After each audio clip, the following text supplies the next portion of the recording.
क्या होता है जब हम भगवान से निरंतर प्रार्थना करते हैं। जौनपुर में रामलग्न नाम के एक ब्राह्मण रहते थे।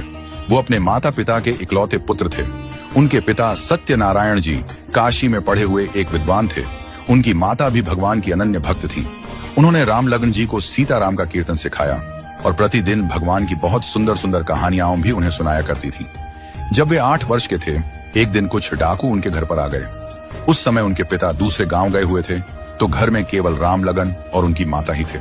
गर्मी के दिन थे, इसलिए सभी दरवाजे खुले हुए थे और दोनों माता पुत्र आंगन में बैठे हुए थे। उनकी माता उन्हें हनुमान जी द्वारा लंका दहन की कथा सुना रही थी। उसी समय अचानक 15 से 16 डाकू घर में घुस आए और उनके हाथों में शस्त्र थे। इतने सारे डाकुओं को देखकर उनकी माता डर गई, पर रामलगन ने कहा, माँ, आप क्यों डर रही हो? देखिए, अभी हनुमान जी लंका जला रहे हैं। आपने कहा था कि वो सबकी रक्षा करते हैं, तो क्या हमें नहीं बचाएंगे? मैं अभी उन्हें पुकारता हूँ। रामलग्न जी ने निर्भय होकर यह बात कही, पर माता तो भय से कांप रही थी। डर के मारे वे हनुमान जी को पुकारना ही भूल गईं। जब माँ चुप रही तो रामलग्न ने स्वयं हनुमान जी का स्मरण किया और शरणागति से पुकारा, हे हनुमान जी, मेरे हनुमान जी, हमारी रक्षा कीजिए। हमारे घर में बहुत सारे लोग डंडे हथियार लेकर घुस आए हैं। मेरी माँ बहुत डर रही हैं। पिताजी घर पर नहीं हैं। आप जल्दी आइए, लंका बाद में जलाइए, पहले हमारे घर आइए।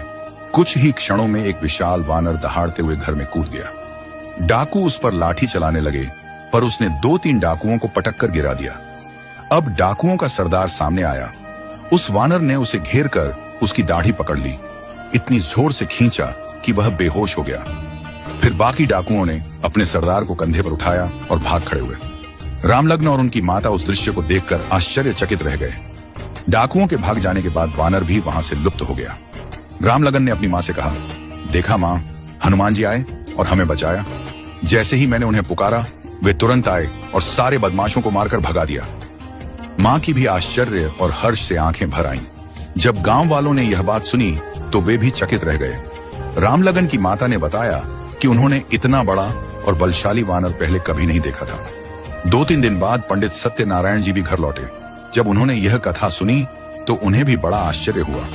डाकुओं के चले जाने का आनंद तो था ही, पर सबसे बड़ा आनंद इस बात से था कि स्वयं हनुमान जी ने पधार कर घर को पवित्र किया और उनकी पत्नी तथा पुत्र की रक्षा की।